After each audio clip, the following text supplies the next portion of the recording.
Today, I want to tell you everything you need to know about the 2021 Omega Speedmaster in less than 5 minutes. Let's get into it. The new Moonwatch has an updated movement.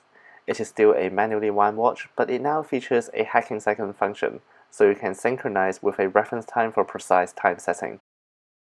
Also, your serial number is not only engraved at the case, but it is also engraved onto the movement itself. I think this is a very nice touch by Omega.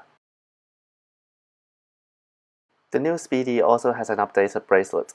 The one from the Hazelight version is fully brush finish, whereas the Sapphire version features brush and polish finishes. Notice that the underside of the Sapphire bracelet looks exactly the same as the Hazelight version. I've made a video about a bracelet hack, linked in the description box down below. The bracelet feels cheap compared to the Rolex Jubilee bracelet. The Speedy's bracelet has a lot more give, and it also shows a bit more bracelet stretch from day one. Because Omega uses a cam mechanism as opposed to a vertical clutch, the chronograph second hands can sometimes jump and skip a bit when activated.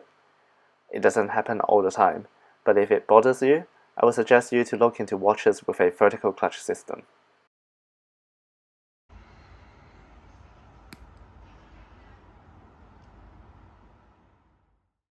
Speaking of chronograph, you should also know that there is a lag on the chronograph minute hand.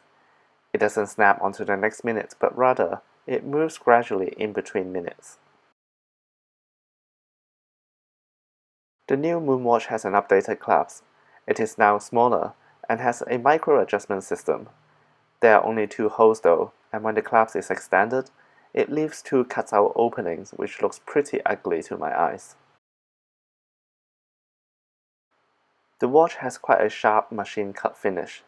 It is the most noticeable at the lugs, the edge of the clasp, and also at the Omega logo at the clasp.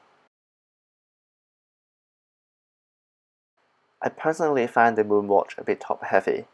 It is mainly due to the dramatic tapering on the bracelet.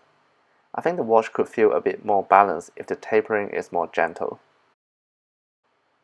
One thing that surprised me quite a bit is the color mismatch between the handset and the hour markers. If you look carefully, you'll see that all the markers have a slightly green tone which is quite similar to the lume filling on the hands. The hands, however, are all in white, so they don't really match the markers, which I find a bit odd. Another thing about the markers, notice they are printed and not applied. This makes the watch look less premium, but it is true to the origin, so I think it is fair enough. I find the crown of this Speedy isn't very user-friendly. Whilst I have no issues winding the watch up through the crown, I do have trouble pulling the crown out. It makes it quite difficult to hack the second precisely at 60 seconds, and I often miss it by a second or two because I just couldn't pull the crown out in time. This Sapphire version has a height of 13mm.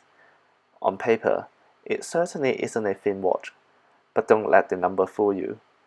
Omega did an amazing job in its case design, and because the mid case is so thin, the watch actually wears much slimmer.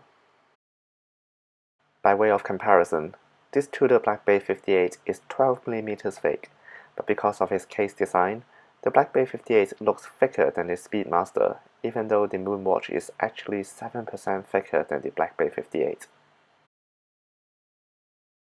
I didn't go over the specification of the watch because you can easily find them online, but here is a snapshot of it if you are interested. I hope you found this video interesting. Please consider subscribing to my channel if you have enjoyed my content. I would really appreciate it.